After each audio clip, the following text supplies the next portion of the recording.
ನಮಸ್ಕಾರ, ನಾನು ಪೃಥ್ವಿರಾಜ್ ಹಾರನಹಳ್ಳಿ. ದಿನದಿಂದ ದಿನಕ್ಕೆ ಹೆಚ್ಚಾಗ್ತಾ ಇದೆ ಟೋಲ್ ಕಿರಿಕ್. ಕಾಮಗಾರಿ ಮುಗಿದಿಲ್ವಾ? ಸರ್ವಿಸ್ ರಸ್ತೆ ಆಗಿಲ್ವಾ? ಟೋಲ್ ಸಮರಕ್ಕೆ ಜೆಡಿಎಸ್ ನಿಖಿಲ್ ಕುಮಾರಸ್ವಾಮಿ ಪಾಲಿಟಿಕ್ಸ್. ಟೋಲ್ ಹಂಗಾಮ.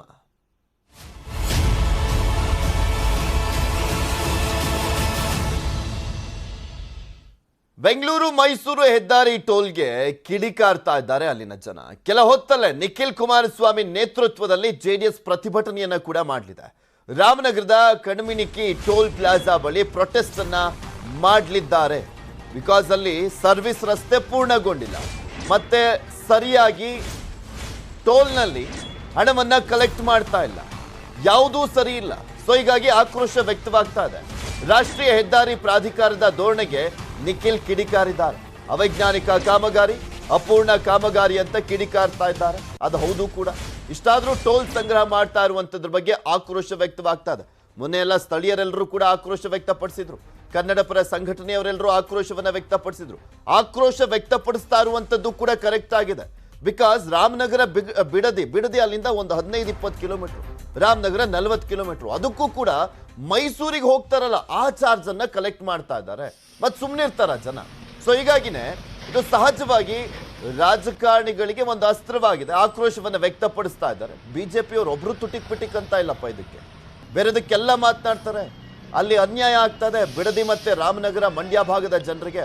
ಒಬ್ರು ಮಾತನಾಡ್ತಾ ಇಲ್ಲ, ಅದನ್ನ ಸಮರ್ಥನೆ ಮಾಡ್ಕೊಳ್ತಾ ಇದ್ದಾರೆ. ರಾಜಕೀಯ ಉದ್ದೇಶ ದುರುದ್ದೇಶಕ್ಕೋಸ್ಕರ ಪ್ರತಿಭಟನೆ ಮಾಡ್ತಾ ಇದ್ದಾರೆ ಅಂತ ಸ್ಥಳೀಯರೆಲ್ಲರೂ ಕೂಡ ಆಕ್ರೋಶವನ್ನು ವ್ಯಕ್ತಪಡಿಸ್ತಾ ಇದ್ದಾರೆ. ಹಿಡಿ ಶಾಪ ಆಗ್ತಾ ಇದ್ದಾರೆ ಈ ಕಾಮಗಾರಿ ಉದ್ಘಾಟನೆಗೆ ಬಂದಂಥವ್ರಿಗೆ, ಇದರ ನೇತೃತ್ವವನ್ನು ವಹಿಸಿದಂಥವ್ರಿಗೆ, ಎಲ್ಲರ ವಿರುದ್ಧನೂ ಕೂಡ ಆಕ್ರೋಶ ವ್ಯಕ್ತವಾಗ್ತಾ ಇದೆ.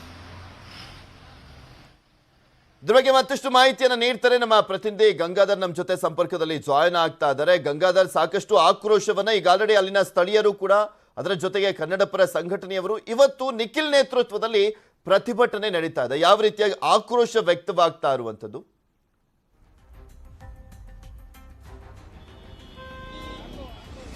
ಎಸ್ ಪೃಥ್ವಿರಾಜ್, ಬೆಂಗಳೂರು ಮೈಸೂರು ಹೆದ್ದಾರಿಯಲ್ಲಿ ಅನಧಿಕೃತವಾಗಿ ಟೋಲ್ ಸಂಗ್ರಹ ಮಾಡಲಾಗ್ತಾ ಇದೆ. ಜೊತೆಗೆ ಈಗಾಗಲೇ ಕಾಮಗಾರಿ ಅಪೂರ್ಣವಾಗಿರುವಂತದ್ದು. ಇದೇ ಸಂದರ್ಭದಲ್ಲಿ ಈ ರೀತಿ ದುಪ್ಪಟ್ಟು ಟೋಲ್ ಸಂಗ್ರಹ ಮಾಡಲಾಗ್ತಾ ಇದೆ ಅಂತೇಳಿ ಇಲ್ಲಿ ಇನ್ನು ವಾಹನ ಸವಾರರು ಆಕ್ರೋಶವನ್ನು ವ್ಯಕ್ತಪಡಿಸ್ತಾರೆ. ಹೀಗಾಗಿ ಸದ್ಯ ಇವತ್ತು 9 ಗಂಟೆಯ ಬಳಿಕವಾಗಿ ಇಲ್ಲಿ ಜೆಡಿಎಸ್ ಯುವ ಘಟಕದ ಅಧ್ಯಕ್ಷರಾಗಿರುವಂತಹ ನಿಖಿಲ್ ಕುಮಾರಸ್ವಾಮಿ ನೇತೃತ್ವದಲ್ಲಿ ದೊಡ್ಡ ಪ್ರತಿಭಟನೆಯನ್ನು ಹಮ್ಮಿಕೊಳ್ಳಲಾಗಿದೆ. ಮತ್ತೆ ಇಲ್ಲಿ ವಾಹನ ಸವಾರರು ಎಲ್ಲರೂ ಕೂಡ ದುಪ್ಪಟ್ಟು ದರದಲ್ಲಿ ಟೋಲ್ ಸಂಗ್ರಹ ಮಾಡಲಾಗಿದೆ, ಆಕ್ರೋಶ ವ್ಯಕ್ತಪಡಿಸ್ತಾ ಇದ್ದಾರೆ. ಕಿಲೋಮೀಟರ್ ಗಟ್ಟಲೆ ಟ್ರಾಫಿಕ್ ಜಾಮ್ ಅಂತೇಳಿ ಅವ್ರನ್ನೇ ಮಾತಾಡಿಸ್ತೀನಿ. 420 ಗವರ್ಮೆಂಟ್ ಇದು ನಂಬರ್ 1 420 ಗವರ್ಮೆಂಟ್. ಪಬ್ಲಿಕ್ 1 ಪೈಸು ಇದು ಲೂಟಿ ಮಾಡ್ತಾ ಇದ್ದಾರೆ. ಇಲ್ಲಿಂದ 2 ಕಿಲೋಮೀಟರ್ ವರೆಗೂ 135 ರೂಪಾಯಿ, 130 ಕಿಲೋಮೀಟರ್ 135 ರೂಪಾಯಿ. ಎಷ್ಟು ಜನಕ್ಕೆ ತೊಂದರೆ ಆಗ್ತಾ ಇದೆ ನೋಡಿ. ಅಲ್ಲಿ ಯಾರು ಕೇಳೋರಿಲ್ಲ. ಇವ್ರಿಗೆ ಸಾವಿರಾರು ಜನ ಪೊಲೀಸ್ ಸಪೋರ್ಟ್. ಗವರ್ಮೆಂಟ್ ಇಂದ್ರೆ ಏನ್ ಬೇಕಾದ್ರೆ ಮಾಡ್ಬೋದಾ ಇವರು? ಕುಮಾರಣ್ಣನ್ ಕೇಳಿ ಏನ್ ಮಾಡ್ತಾರೆ ಅಂತ. ಇವ್ರಂತ ಥರ್ಡ್ ಕ್ಲಾಸ್ ಗವರ್ಮೆಂಟ್ ನಾನು ಎಲ್ಲೂ ನೋಡಿಲ್ಲ ರೀ. ಇವರು ಪ್ರೊಟೆಸ್ಟ್ ಮಾಡಿದ್ರು ಇವ್ರಿಗೇನ್ ಯೂಸ್ಲೆಸ್ ರೀ. ಇವ್ರಿಗೇನ್ ಪ್ರೊಟೆಸ್ಟ್ ಮಾಡಿದ್ರು ನಾಚಿಕೆ ಮಾನ ಮರ್ಯಾದೆ ಏನೂ ಇಲ್ಲ. ಏನ್ ಮಾಡ್ತಾರೆ ಹೇಳಿ? ಕಾಮಗಾರಿನೂ ಇಲ್ಲ, ಏನಿಲ್ಲ, ಲೂಟಿಂಗ್ ನಿಂತಿದ್ದಾರೆ. ಈ ಗವರ್ಮೆಂಟ್ ಇನ್ನೊಂದು ತಿಂಗಳು ಇರುತ್ತಲ್ಲ, ಆಗೋಯ್ತು. ಈ ನನ್ನ ಮಕ್ಳು ನೀನ್ ಎಲ್ಲೂ ತರೋದೇ ಬೇಡ ಇವ್ರನ್ನ. ಎಸ್, ವಾಹನ ಸವಾರರು ಆಕ್ರೋಶ ವ್ಯಕ್ತಪಡಿಸ್ತಾ ಇರುವಂತದ್ದು. ಇನ್ನೂ ಕಾಮಗಾರಿ ಅಪೂರ್ಣ ಆಗ್ತಾ ಇದೆ. ಸುಮಾರು ಇಲ್ಲಿಂದ 2-3 ಕಿಲೋಮೀಟರ್ ಅಂತರದಲ್ಲಿ 2 ಟೋಲ್ಗಳು ಇಟ್ಕೊಂಡು ದುಪ್ಪಟ್ಟು ದರದಲ್ಲಿ ಟೋಲ್ ಸಂಗ್ರಹ ಮಾಡಲಾಗ್ತಾ ಇರುವಂತದ್ದು. ಅದು ಸದ್ಯ ಈಗ 10 ಗಂಟೆಗೆ ಈ ಒಂದು ಟೋಲ್ ಕಂಕನಿ ಟೋಲ್ ಏನಿದೆ, ಈ ಟೋಲ್ ಅಲ್ಲಿ ಸುಮಾರು 10 ಗಂಟೆಗೆ ನಿಖಿಲ್ ಕುಮಾರಸ್ವಾಮಿ ನೇತೃತ್ವದಲ್ಲಿ ಸುಮಾರು ರಾಮನಗರ ಆಗಿರಬಹುದು ಮತ್ತೆ ಚನ್ನಪಟ್ಟಣ ಮತ್ತೆ ಸಾಕಷ್ಟು ಭಾಗದಿಂದ ಎಲ್ಲ ಜೆಡಿಎಸ್ ಕಾರ್ಯಕರ್ತರು ಜಮಾವಣೆ ಆಗ್ತಾರೆ. ಜೊತೆಗೆ ಕನ್ನಡ ಪರ ಸಂಘಟನೆಗಳು ಕೂಡ ಈ ಒಂದು ಹೋರಾಟಕ್ಕೆ ಭದ್ರತೆ ಯಾವ ರೀತಿಯಾಗಿದೆ? ಮತ್ತೊಂದ್ ಕಡೆ ಸರಿಯಾಗಿ ಕ್ಯಾಕ್ರು ಸುಗಿತಾ ಇದ್ದಾರೆ ಜನ ಗೌರ್ಮೆಂಟಿಗೆ ಮಾತ್ರ, ಸ್ಪೆಷಲಿ ಕೇಂದ್ರ ಸರ್ಕಾರ ರಾಜ್ಯ ಸರ್ಕಾರ ಎರಡಕ್ಕೂ ಕೂಡ ಉಗಿತಾ ಇದಾರಲ್ಲ. ಅಲ್ಲಿ ರಾಮನಗರ ಬಿಡದಿಗೂ ಕೂಡ ಹೋಗುವಂತ ಸಂದರ್ಭದಲ್ಲಿ 135 ರೂಪಾಯಿ ಕೊಡಬೇಕು. ಅದರಲ್ಲಿ ಏನಾದ್ರೂ ಚೇಂಜಸ್ ಮಾಡಿದಾರ ಈಗಲಾದ್ರೂ? ಇಷ್ಟೆಲ್ಲ ಆಕ್ರೋಶ ವ್ಯಕ್ತವಾದ ಮೇಲೆ ಆದ್ರೂ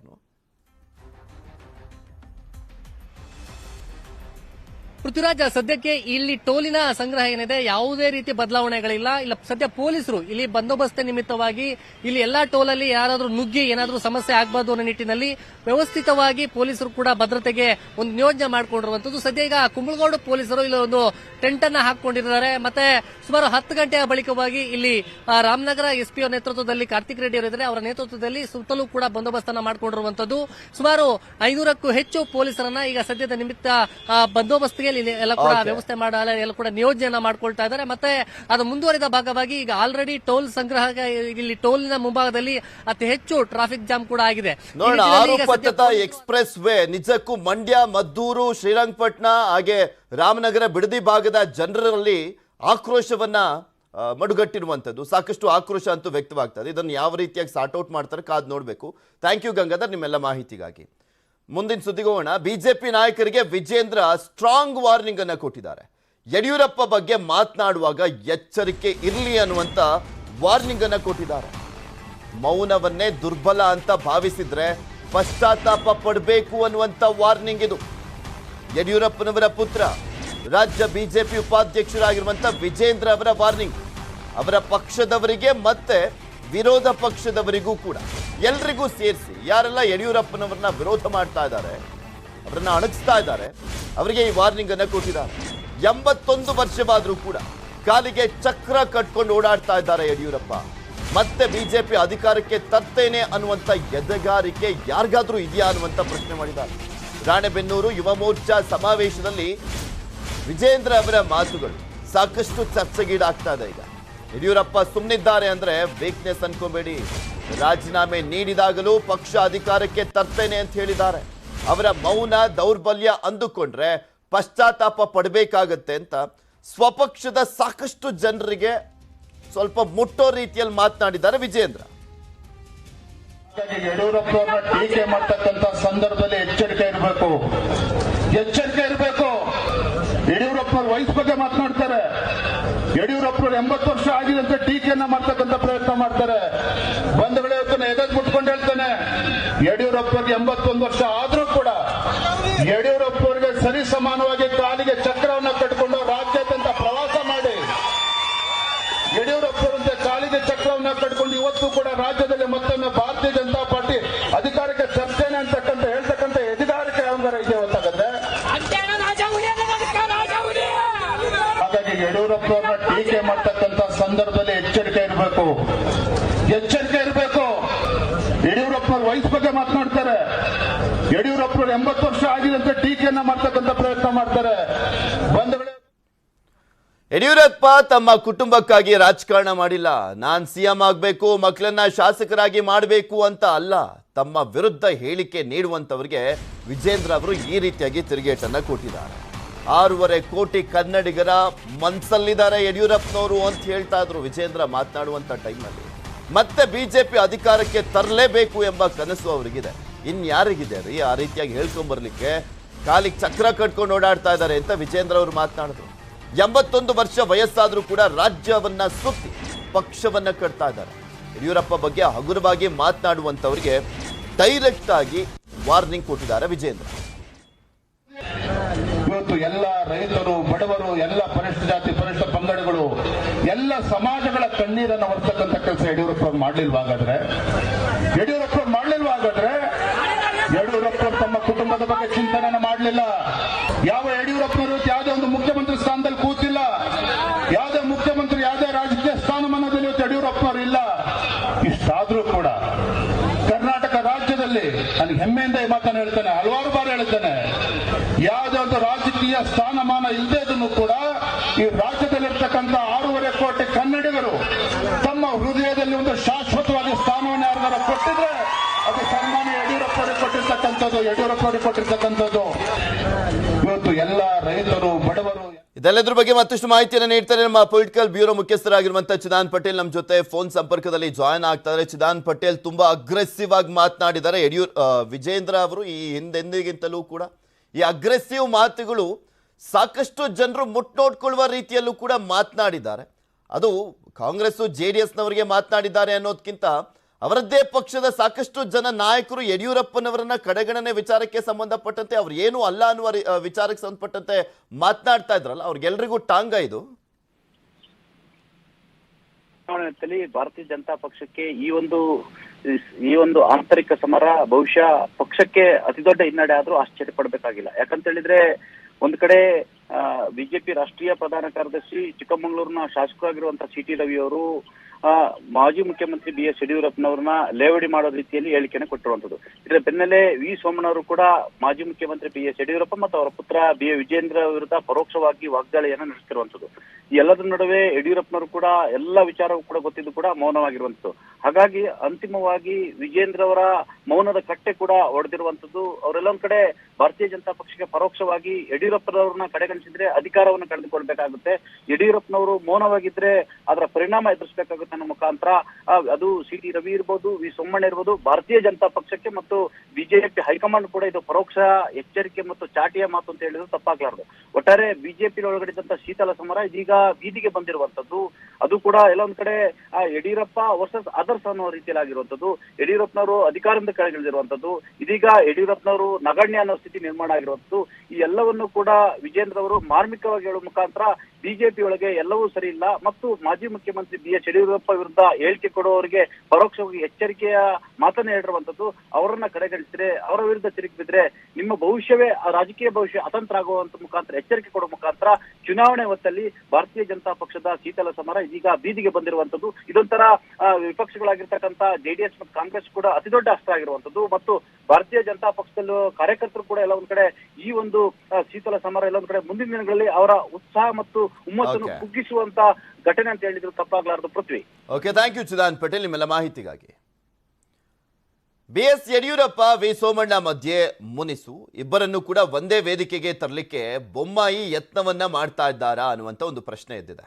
ಬಿಕಾಸ್ ಮಹದೇಶ್ವರ ಪ್ರತಿಮೆ ಅನಾವರಣಕ್ಕೆ BSYಗೂ ಕೂಡ ಆಹ್ವಾನವನ್ನ ನೀಡಲಾಗಿರುವಂಥದ್ದು. ಕಾರ್ಯಕ್ರಮದ ಆಹ್ವಾನ ಪತ್ರಿಕೆಯಲ್ಲಿ B.S. ಯಡಿಯೂರಪ್ಪನವರ ಹೆಸರು ಪ್ರತ್ಯಕ್ಷವಾಗಿದೆ. ಪತ್ರಿಕೆ ಫೈನಲ್ ಮಾಡಿದ್ದೇ ಉಸ್ತುವಾರಿ ಸಚಿವ ವಿ ಸೋಮಣ್ಣ, ಅಂದ್ರೆ ಚಾಮರಾಜನಗರ ಉಸ್ತುವಾರಿ ಸಚಿವರಾಗಿದ್ದಾರೆ ಸೋಮಣ್ಣ ಅವರ ಈ ಪತ್ರಿಕೆಯಲ್ಲಿ ಯಾರ್ಯಾರ ಹೆಸರು ಇರಬೇಕು ಅನ್ನುವಂಥದ್ದನ್ನ ಫೈನಲ್ ಮಾಡಿದಾರಂತೆ. BSY ಹೆಸರನ್ನ ಹಾಕ್ಲಿಕ್ಕೆ ಸೋಮಣ್ಣಗೆ ಸೂಚಿಸಿದ್ರ ಸಿಎಂ ಅನ್ನುವಂಥ ಪ್ರಶ್ನೆ ಇದೆ. ಮಲೆ ಮಹದೇಶ್ವರ ಪ್ರಾಧಿಕಾರದ ಅಧ್ಯಕ್ಷರಾಗಿದ್ದಾರೆ ಸಿಎಂ. ಪ್ರೋಟೋಕಾಲ್ ಪ್ರಕಾರ ಮಾಜಿ ಸಿಎಂ ಹೆಸರು ಹಾಕುವಂತಿಲ್ಲ. BSY ಹೆಸರು ಸೋಮಣ್ಣ ಹಾಕಿಸಿದ್ರ ಅಥವಾ ಸಿಎಂ ಹಾಕಿಸಿದ್ರ ಅನ್ನುವಂಥ ಪ್ರಶ್ನೆ ಇದೆ. ಶನಿವಾರ 108 ಅಡಿ ಪ್ರತಿಮೆ ಅನಾವರಣ ಮಾಡಲಿದ್ದಾರೆ ಮುಖ್ಯಮಂತ್ರಿಗಳು. ಒಂದೇ ವೇದಿಕೆಯನ್ನ ಹಂಚಿಕೊಳ್ಳಲಿದ್ದಾರಾ BSY ಸೋಮಣ್ಣ ಅನ್ನುವಂಥ ಒಂದು ಪ್ರಶ್ನೆ ಇದೆ. ಇಬ್ಬರ ನಡುವಿನ ವೈಮನಸ್ಸು ದೂರ ಮಾಡ್ತಾರಾ ಮುಖ್ಯಮಂತ್ರಿಗಳು? ಕಾದ್ ನೋಡ್ಬೇಕಾಗಿದೆ. ಇಲ್ಲಿ ಬಗ್ಬೇಕಾಗಿರೋದು ಸೋಮಣ್ಣ ಅಂತ ಕಾಣಿಸುತ್ತೆ. ಬಿಕಾಸ್ ಯಡಿಯೂರಪ್ಪನವರು ಮಾತನಾಡ್ತೀನಿ ಅಂತ ಹೇಳಿದ್ರು, ಅದಾದ್ಮೇಲೆ ಮಾತಾಡ್ಲಿಲ್ಲ. ಬಿಕಾಸ್ ಅವರೇ ಬಂದು ಮಾತಾಡ್ಲಿ ಅನ್ನುವಂಥದ್ದು ಇರಬಹುದೇನೋ ಯಡಿಯೂರಪ್ಪನವರು. ಯಾಕೆಂದ್ರೆ ಪ್ರಶ್ನಾತೀತ ನಾಯಕರು, ಅತಿ ದೊಡ್ಡ ನಾಯಕ ಯಡಿಯೂರಪ್ಪನವರು. ಸೊ ಹೀಗಾಗಿ ಸೋಮಣ್ಣ ಬಂದು ಅದೇನು ನೋವಿದೆ ಹೇಳ್ಕೊಳ್ಳಿ ಅಂತ ಸುಮ್ಮನಿದ್ದಾರೋ ಏನೋ ಗೊತ್ತಿಲ್ಲ. ಆದರೆ ಚಾಮರಾಜನಗರದ ಮಲೆ ಮಹದೇಶ್ವರ ಒಂದು ಪ್ರತಿಮೆ ಅನಾವರಣ ಆಗ್ತಾ ಇದೆ. ಈ ಸಂದರ್ಭದಲ್ಲಿ ಯಡಿಯೂರಪ್ಪನವರ ಹೆಸರು ಹಾಕಿರುವಂಥದ್ದು ಸಾಕಷ್ಟು ಚರ್ಚೆಗೂ ಕೂಡ ವ್ಯಕ್ತವಾಗ್ತಾ ಇರುವಂಥದ್ದು. ಅದು ಸೋಮಣ್ಣ ಮತ್ತೆ ಯಡಿಯೂರಪ್ಪನವರ ಒಂದು ಮಾಡುವಂತ ನಿಟ್ಟಿನಲ್ಲೇ ಈ ವೇದಿಕೆಯನ್ನು ಸೃಷ್ಟಿ ಮಾಡಲಾಗಿದೆಯಾ ಅಂತ ಪ್ರಶ್ನೆ ಇದೆ. ಬೆಂಗಳೂರಿನ ತುರಹಳ್ಳಿ ಅರಣ್ಯ ಪ್ರದೇಶಕ್ಕೆ ಬೆಂಕಿ ಬಿದ್ದಿದೆ. 20 ಎಕರೆ ಕಾಡಿನ ಪ್ರದೇಶ ಧಗಧಗ ಹೊತ್ತಿ ಉರಿದಿರುವಂಥದ್ದು. ನಿನ್ನೆ ಸಂಜೆ 5ರಿಂದ ರಾತ್ರಿ 10 ಗಂಟೆಯವರೆಗೂ ಅಲ್ಲಿ ಕಾಡ್ಗಿಚ್ಚಿತ್ತು. ಬೆಂಕಿ ನಂದಿಸಲಿಕ್ಕೆ ಸಾಹಸ ಪಟ್ಟಿರುವಂಥದ್ದು ಅಗ್ನಿಶಾಮಕ ಸಿಬ್ಬಂದಿ. ಬೆಂಕಿ ಹತ್ತಿದ ಸ್ಥಳಕ್ಕೆ ಹೋಗ್ಲಿಕ್ಕೆ ಪರದಾಟವನ್ನು ಮಾಡಿದ್ದಾರೆ ಸಿಬ್ಬಂದಿ. ಕೊನೆಗೂ ಕೂಡ ಬೆಂಕಿಯನ್ನ ಕಂಟ್ರೋಲ್ಗೆ ತಂದಿದ್ದಾರೆ ಸಿಬ್ಬಂದಿಗಳು. ಸುಮಾರು 20 ಎಕರೆಯಷ್ಟು ಕಾಡು ಅಲ್ಲಿ ಅಗ್ನಿಗಾಹುತಿ ಆಗಿದೆ. ತುರಹಳ್ಳಿ ಫಾರೆಸ್ಟ್ ಬೆಂಗಳೂರಿನಲ್ಲಿ ಅಲ್ಪ ಸ್ವಲ್ಪ ಕಾಣಿಸ್ಕೊಳ್ಳುವಂಥ ಫಾರೆಸ್ಟ್ ಅದು. ಅಲ್ಲಿ ಬೆಂಕಿ ಬಿದ್ದಿತ್ತು. ಇದೆಲ್ಲದ್ರ ಬಗ್ಗೆನೂ ಕೂಡ ಮತ್ತಷ್ಟು ಮಾಹಿತಿಯನ್ನು ನೀಡ್ತಾರೆ ನಮ್ಮ ಪ್ರತಿನಿಧಿ ಶರಣು ಹಂಪಿ. ನೇರ ಸಂಪರ್ಕದಲ್ಲಿ ಜಾಯಿನ್ ಆಗ್ತಾ ಇದ್ದಾರೆ. ಶರಣು ಹಂಪಿ, ಈಗ ಆಲ್ರೆಡಿ 20 ಎಕರೆಯಷ್ಟು ಕಾಡು ಅಲ್ಲಿ ಸುಟ್ಟು ಭಸ್ಮವಾಗೋಗಿರುವಂಥದ್ದು. ಈಗ ಆಲ್ರೆಡಿ ಅಗ್ನಿ ಕಂಟ್ರೋಲಿಗೆ ಬಂದಿದೆಯಾ? ಯಾವ ರೀತಿಯ ಕಾರ್ಯಾಚರಣೆ ನಡೀತು ನಿನ್ನೆಯಿಂದಲೂ ಕೂಡ?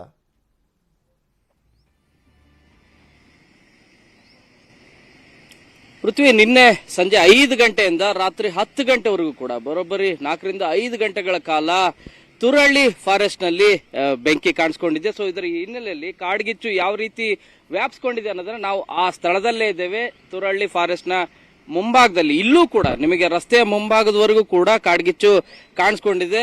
1 ಎಕರೆ ಅಲ್ಲ, 2 ಎಕರೆ ಅಲ್ಲ, 18 ರಿಂದ 20 ಎಕರೆ ಪ್ರದೇಶ ಕಂಪ್ಲೀಟ್ ಆಗಿ ನಿಮಗೆ ಮಧ್ಯಭಾಗದಿಂದ ಬರುತ್ತೆ. ಅಂದ್ರೆ ನಿಮಗೆ ತುರಹಳ್ಳಿ ಫಾರೆಸ್ಟ್ ನ ಪಾರ್ಕ್ ಏನ್ ಬರುತ್ತೆ, ಪಾರ್ಕ್ ನ ಮುಂಭಾಗದಿಂದ ಈ ಕಡೆಗೆ ನಿಮಗೆ ಶನಿ ಮಹಾತ್ಮ ಗೇಟ್ ಬರುತ್ತೆ. ರಸ್ತೆವರೆಗೂ ಕೂಡ ವ್ಯಾಪಿಸಿಕೊಂಡಿದೆ ಕಾಡ್ಗಿಚ್ಚು. ಇದನ್ನ ನಂದಿಸ್ಲಿಕ್ಕೆ ಅಗ್ನಿಶಾಮಕ ಸಿಬ್ಬಂದಿ ಸಾಕಷ್ಟು ಹರಸಾಹಸವನ್ನೇ ಪಡಬೇಕಾಯಿತು. ಮಧ್ಯಭಾಗದಲ್ಲಿ ಅಂದ್ರೆ ಫಾರೆಸ್ಟ್ ನ ಮಧ್ಯಭಾಗದಲ್ಲಿ ಬೆಂಕಿ ನಂದಿಸ್ಲಿಕ್ಕೆ ಆಗ್ತಾ ಇದ್ದಿದ್ದಿಲ್ಲ, ಯಾಕಂದ್ರೆ ಆ ಪ್ರದೇಶಕ್ಕೆ ಒಳಗಡೆ ಹೋಗ್ಲಿಕ್ಕೂ ಕೂಡ ಆಗ್ತಾ ಇದ್ದಿಲ್ಲ. ಅರಣ್ಯ ಇಲಾಖೆಯ ಸಿಬ್ಬಂದಿ ಜೊತೆಗೆ ಕೌಂಟರ್ ಬೆಂಕಿ ನಂದಿಸುವಂತ ಕಾರ್ಯ ಅಂದ್ರೆ ಮುಂಭಾಗದಲ್ಲಿ ಈಗ ಬೆಂಕಿ ನಂದಿಸ್ಕೊಳ್ತಾ ಹಾಗೆ ಮುಂದೆ ಬರುತ್ತಲ್ಲ, ಎಲ್ಲಿ ಬೆಂಕಿ ನಂದಿಲ್ವೋ ಅಲ್ಲಿ, ಎಲ್ಲಿ ಬೆಂಕಿ ಕಾಣಿಸ್ಕೊಂಡಿಲ್ವೋ ಅಲ್ಲಿ ಮತ್ತೊಮ್ಮೆ ಅಲ್ಲಿ ನೀರನ್ನ ಸಿಂಪಡಿಸೋದು, ನೀರನ್ನ ಹಾಕೋದ್ರ ಮೂಲಕ ಕೌಂಟರ್ ಆಗಿ ಅಲ್ಲಿವರೆಗೂ ಕೂಡ ಬೆಂಕಿ ವ್ಯಾಪಿಸದೇ ಇರೋ ರೀತಿಯಾದಂತ ತಂತ್ರಕ್ಕೆ ಅರಣ್ಯ ಇಲಾಖೆ ಮತ್ತು ಅಗ್ನಿಶಾಮಕ ಸಿಬ್ಬಂದಿಗಳು ಮುಂದಾದ್ರು. ಇದರಿಂದಾಗಿ ಕೊನೆಗೂ ರಾತ್ರಿ 10 ಗಂಟೆಗೆ ಬೆಂಕಿ ನಂದಿಸುವಲ್ಲಿ ಯಶಸ್ವಿಯಾಗಿದ್ದಾರೆ. ಆದ್ರೆ ಪ್ರತಿ ಬೇಸಿಗೆಯಲ್ಲೂ ಕೂಡ ಈ ರೀತಿಯಾದಂತ ಘಟನೆ ಮರುಕಳಿಸ್ತಾನೆ ಇರ್ತದೆ. ಸರೌಂಡಿಂಗ್ಸ್ ಅಲ್ಲಿ ಸಾಕಷ್ಟು ಅಪಾರ್ಟ್ಮೆಂಟ್ಗಳು ಇದಾವೆ.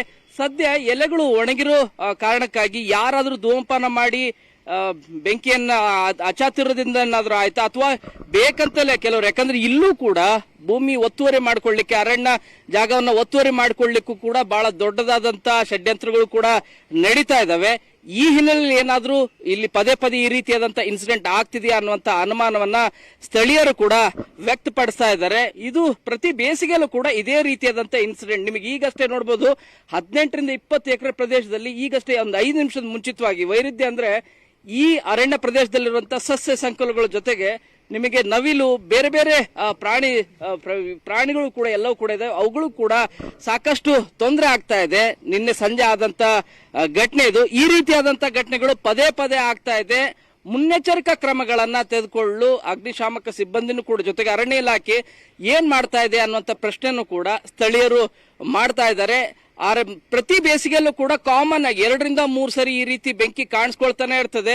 ಇದನ್ನ ತಡೆ ಹಿಡಿಲಿಕ್ಕೆ ಏನೆಲ್ಲ ಪ್ರಯತ್ನಗಳನ್ನ ಮಾಡಬೇಕು ಆ ಪ್ರಯತ್ನಗಳನ್ನ ಅರಣ್ಯ ಇಲಾಖೆ ಮಾಡ್ತಾ ಇಲ್ಲ ಅಂತ ಹೇಳಿ ತಮ್ಮ ಆಕ್ರೋಶವನ್ನ ಸ್ಥಳೀಯರು ವ್ಯಕ್ತಪಡಿಸ್ತಾ ಇದ್ದಾರೆ. ಓಕೆ, ಥ್ಯಾಂಕ್ ಯು ಶರಣು ಹಂಪಿ ನಿಮ್ಮೆಲ್ಲ ಮಾಹಿತಿಗಾಗಿ.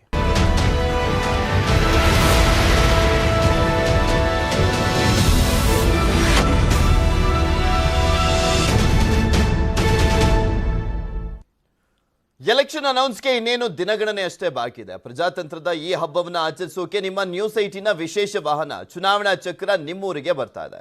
ಈ ಚುನಾವಣಾ ಚಕ್ರವನ್ನೇರಿ ಮೈಕ್ ಹಿಡಿದು ನೀವು ಕೂಡ ಮಾತಾಡಬಹುದು. ಬೈಂದೂರು ಕ್ಷೇತ್ರದ ಜನ ಈ ಬಾರಿಯ ಎಲೆಕ್ಷನ್ ಬಗ್ಗೆ ಏನೆಲ್ಲ ಹೇಳಿದ್ದಾರೆ ನೋಡ್ಕೊಂಬೋಣ. ಜಗದೀಶ್ ದೇವಡಿಗ ಅಂತ ಮುಂಬರುವಂತ 2023ನೇ ಚುನಾವಣೆಯಲ್ಲಿ 100ಕ್ಕೆ 100ರಷ್ಟು ಗೋಪಾಲ್ ಪೂಜಾರಿ ಅವರ ಗೆಲುವಿನ ಬಗ್ಗೆ ಯಾವುದೇ ರೀತಿ ಸಂಶಯ ಬೇಡ. ಯಾಕಂತ ಹೇಳಿದ್ರೆ ಗೋಪಾಲ್ ಪೂಜಾರಿ ಅವರು ಸುಮಾರು 6 ಬಾರಿ ಈ ಕ್ಷೇತ್ರದಿಂದ ಚುನಾವಣೆ ಸ್ಪರ್ಧಿಸಿದ್ದಾರೆ. 4 ಬಾರಿ ಗೆದ್ದಿದ್ದಾರೆ, 2 ಬಾರಿ ಸೋತಿದ್ದಾರೆ. 2018ರಲ್ಲಿ ಚುನಾವಣೆ ಸೋತರು. ಆವಾಗಲೂ ಕೂಡ ಅವರು ಧೃತಿಗೆಡಲಿಲ್ಲ. ಆವಾಗಲೂ ಕೂಡ ಈ ಕ್ಷೇತ್ರದ ಜೊತೆಗೆದ್ದು, ಕ್ಷೇತ್ರದ ಯುವಕರ ಜೊತೆಗೆದ್ದು ಅವರು ಮಾಡುವಂತ ಕ್ರೀಡೆಯಲ್ಲಿರ್ಬೋದು, ಸಾಂಸ್ಕೃತಿಕ ವಿಚಾರದಲ್ಲಿರ್ಬೋದು, ಧಾರ್ಮಿಕ ವಿಚಾರದಲ್ಲಿ, ಎಲ್ಲ ವಿಚಾರದಲ್ಲೂ ಕೂಡ ಗೋಪಾಲ್ ಪೂಜಾರಿ ಅವರು ತಮ್ಮ ಸರ್ವಸ್ವವನ್ನೇ ಈ ಕ್ಷೇತ್ರಕ್ಕೆ ದಾರಿ ಎರೆದಿದ್ದಾರೆ. ಆ ದೃಷ್ಟಿಯಲ್ಲಿ ಈ ಬಾರಿ 100ಕ್ಕೆ 100ರಷ್ಟು ಯಾವುದೇ ಸಂಶಯ ಬೇಡ. ಮತದಾರರು ಸಂಪೂರ್ಣ ನಮ್ಮ ಕಾಂಗ್ರೆಸ್ ಪಕ್ಷ ಜೊತೆಗಿದ್ದಾರೆ, ಗೋಪಾಲ್ ಪೂಜಾರಿ ಜೊತೆಗಿದ್ದಾರೆ. 100ಕ್ಕೆ 100 ಈ ಬಾರಿ ಗೋಪಾಲ್ ಪೂಜಾರಿ ಅವರು ಗೆಲ್ಲೋದ್ರ ಬಗ್ಗೆ ಯಾವುದೇ ರೀತಿ ಸಂಶಯ ಬೇಡ ಅನ್ನೋ ಮಾತನ್ನು ನಾನು ಬಹಳ ಹೆಮ್ಮೆಯಿಂದ ಹೇಳಲಿಕ್ಕೆ ನಿಮ್ಮ ವಾಹಿನಿ ಮುಖಾಂತರ ಇಚ್ಛೆ ಪಡುತ್ತೇನೆ. ನಾನು ವೇದನಾಥ್ ಹೆರಂಜಲು ಅಂತ. ಏನು ಕಾಂಗ್ರೆಸ್ ಏನು ಆರೋಪ ಮಾಡ್ತಿದೆ ಭಾರತೀಯ ಜನತಾ ಪಕ್ಷದ ಬಗ್ಗೆ, ಹಿಂದುತ್ವ ವಿಚಾರದಲ್ಲಿ ಒಂದೇ ಒಂದು ಘೋಷಣೆ ಆಗಿಲ್ಲ ಅಂತ. ಹಿಂದುತ್ವ ವಿಚಾರ ಇರ್ಬೋದು, ರಾಮ ಮಂದಿರ ಇರ್ಬೋದು, ಆರ್ಟಿಕಲ್ 370 ತೆಗೆದಿರೋ ಇರ್ಬೋದು, ಹಾಗೂ ಪ್ರಬಲ ಗೋಹತ್ಯೆ ಕಾನೂನು ಕೂಡ ಮಾಡಿದ್ದಾರೆ. ಈ ಗಾಡಿ ಸೀಜ್ ಆಗೋದು ಪ್ರಬಲ ಗೋಹತ್ಯೆ ಕಾನೂನು ಕೂಡ ಮಾಡಿದ್ದಾರೆ ಭಾರತೀಯ ಜನತಾ ಪಕ್ಷ. ಹಂತವಾಗಿ ಕೂಡ ಘೋಷಣೆ ಕೂಡ ಆಗುತ್ತೆ, ಅದೊಂದು ದೊಡ್ಡ ವಿಚಾರ ಅಲ್ಲ. ಹಾಗೆ ಕಾಂಗ್ರೆಸ್ ಇನ್ನೊಂದು ಹೇಳಿದ್ರು, ಮನೆ ಒಂದು 6 ಬಾಗಿಲು ಅಂತ. ಅವರು ಮನೆ ಒಂದು 2 ಬಾಗಿಲಾಗಿದೆ. ಅವರಲ್ಲೂ ಕೂಡ ಸ್ಪಷ್ಟತೆ ಇಲ್ಲ. ಗೋಪಾಲ್ ಪೂಜಾರಿ, UB ಶೆಟ್ಟರ್ ಅವರದ್ದು ಕೂಡ ಸ್ಪಷ್ಟತೆ ಇಲ್ಲ. ಹಾಗೆ ಬೈಂದೂರಿನಲ್ಲಿ ಭಾರತೀಯ ಜನತಾ ಪಕ್ಷ ಸದೃಢವಾಗಿದೆ. ಇಲ್ಲಿ ಕಾರ್ಯಕರ್ತರು ಹಾಗೂ ಮತದಾರರು ಬಲಿಷ್ಠರಾಗಿದ್ದಾರೆ. ಇಲ್ಲಿ ಸಮಸ್ಯೆ ಆಗಿದೆ ಅಂದ್ರೆ ಪ್ರಸ್ತುತ ಶಾಸಕರು ಅನಗತ್ಯವಾಗಿ ಹಿಂದೂ ಕಾರ್ಯಕರ್ತರನ್ನ ಸಿಲುಕಿಸುವುದು, ಇಲ್ಲ ಸಲ್ಲದ ಪ್ರಕರಣದಲ್ಲಿ ಗೋಹತ್ಯೆ ವಿಚಾರ ಇರಬಹುದು, ಗೋ ಅಕ್ರಮ ಸಾಗಾಟ ಇರಬಹುದು, ಲವ್ ಜಿಹಾದ್ ಇರಬಹುದು, ಮತಾಂತರ ಇರಬಹುದು, ಇಲ್ಲ ಸಲ್ಲದ ಪ್ರಕರಣದಲ್ಲಿ ಹಿಂದೂ ಕಾರ್ಯಕರ್ತರನ್ನು ಸಿಲುಕಿಸುವುದು ಪ್ರಸ್ತುತ ಶಾಸಕರ ಕೆಲಸವಾಗಿದೆ. ದಯವಿಟ್ಟು BM ಸುಕುಮಾರ್ ಶೆಟ್ಟಿ ಅವರನ್ನ ಬದಲು ಮಾಡಿಕೊಡಿ. ಭಾರತೀಯ ಜನತಾ ಪಕ್ಷ ಗೆಲ್ಲಿಸುವ ಜವಾಬ್ದಾರಿ ನಮ್ಮದು. ನಮಸ್ಕಾರ, ನನ್ನ ಹೆಸರು ಮಣಿಕಂಠ ಅಂತ. ನಾನು ಕಳೆದ 15 ವರ್ಷದಿಂದ ಗೋಪಾಲ್ ಪೂಜಾರಿ ಅವರನ್ನು ನೋಡ್ತಾ ಇದ್ದೇನೆ. ಅವರಂತ ಒಂದು ಸರಳ ಸಜ್ಜನ ಒಂದು ನಾಯಕರು ಈ ಒಂದು ಪ್ರದೇಶದಲ್ಲಿ ಯಾರೂ ಇಲ್ಲ. ಕಳೆದ ಬಾರಿ ನಿಮ್ಗೆ ಗೊತ್ತಿರುವ ಹಾಗೆ ಅವರು ಇಡೀ ಕರ್ನಾಟಕದಲ್ಲಿ 2ನೇ ಸ್ಥಾನವನ್ನು ಪಡೆದಂತವರು. ಶಾಸಕತ್ವದ ಅವಧಿಯಲ್ಲಿ ಅಭಿವೃದ್ಧಿಯನ್ನು ಮಾಡಿರುವಂಥ ಶಾಸಕರಾಗಿ 2ನೇ ಸ್ಥಾನವನ್ನು ಪಡೆದರು. 1ನೇ ಸ್ಥಾನ ಪ್ರಮೋದ್ ಮಧ್ವರಾಜರಾಗಿತ್ತು. ಕಳೆದ ಬಾರಿ ಅಪಪ್ರಚಾರದಿಂದಾಗಿ ಸೋತಿದ್ರೆ ವಿನಃ ಯಾವುದೇ ಅವರು ಅಭಿವೃದ್ಧಿ ಕುಂಠಿತವಾಗಿ ಸೋತಿದಲ್ಲ. ಯಾಕಂತ ಹೇಳಿದ್ರೆ ಕಳೆದ ಬಾರಿ ಪರೇಶ್ ಮೇಸ್ತ ಸಾವು ಆಗಿತ್ತು. ಆ ಸಾವು ಮೊನ್ನೆ ನಿಮಗೆ ಗೊತ್ತಿರೋ ಹಾಗೆ ಅದು ಸಹಜ ಸಾವು ಅನ್ನೋದ ಒಂದು ರಿಪೋರ್ಟ್ ಕೂಡ CBI ಅವರು ಕೊಟ್ಟಿದ್ದಾರೆ. ಬೈಂದೂರಿನಲ್ಲಿ ಏನೇ ಅಭಿವೃದ್ಧಿ ಮಾಡಿರೋದು ಕೂಡ ಗೋಪಾಲ್ ಪೂಜಾರಿ ಅವರು ಮಾಡಿರುವಂಥದ್ದು. ಯಾಕಂತ ಹೇಳಿದ್ರೆ ಬಿಜೆಪಿ ಅವರ ಒಂದು ಮನೆಯೊಂದು 6 ಬಾಗಿಲಾಗಿದೆ. ಈಗ 6 ಜನ ಅವರಿಗೆ ಫೈಟಿಂಗ್ ಇದ್ದಾರೆ. ಈಗ ಇನ್ನು ಕೂಡ ಅಭಿವೃದ್ಧಿ ಅಂತ ಹೇಳ್ತಾ ಇದ್ದಾರೆ ವಿನ ಅಭಿವೃದ್ಧಿ ಮಾಡಿದವರಿಗೆ ಟಿಕೆಟ್ ಇದೆಯಾ ಅಥವಾ ಈಗ ಯಾರು ಅವರಲ್ಲಿ ಯಾರು ಫೈಟಿಂಗ್ ಮಾಡ್ತಾ ಇದ್ದಾರೆ ಅವರಿಗೆ ಟಿಕೆಟ್ ಇದೆ ಅನ್ನೋದು ಯಾರು ಕೂಡ ಇನ್ನು ಕೇಳ್ತಾನೆ ಇಲ್ಲ. ಸೊ ಈ ಬಾರಿ ಕೂಡ ಅವರು ಅತ್ಯಧಿಕ ಮತದಲ್ಲಿ ಗೆಲ್ಲುವುದರಲ್ಲಿ ಯಾವುದೇ ಸಂಶಯ ಇಲ್ಲ.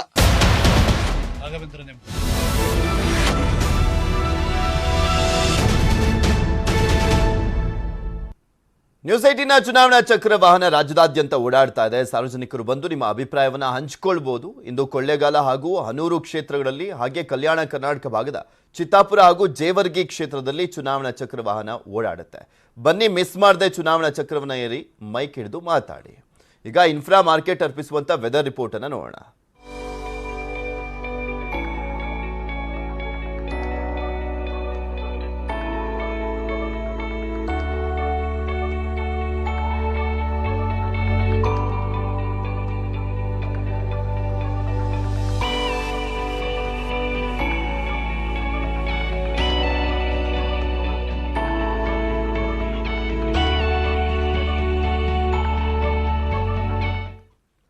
ಇವೆಷ್ಟು ಈ ಕ್ಷಣದವರೆಗಿನ ಸುದ್ದಿ. ನೋಡ್ತಾ ಇರಿ ನ್ಯೂಸ್ 18, ಜಾಲ ನಮ್ಮದು, ಬಲ ನಿಮ್ಮದು.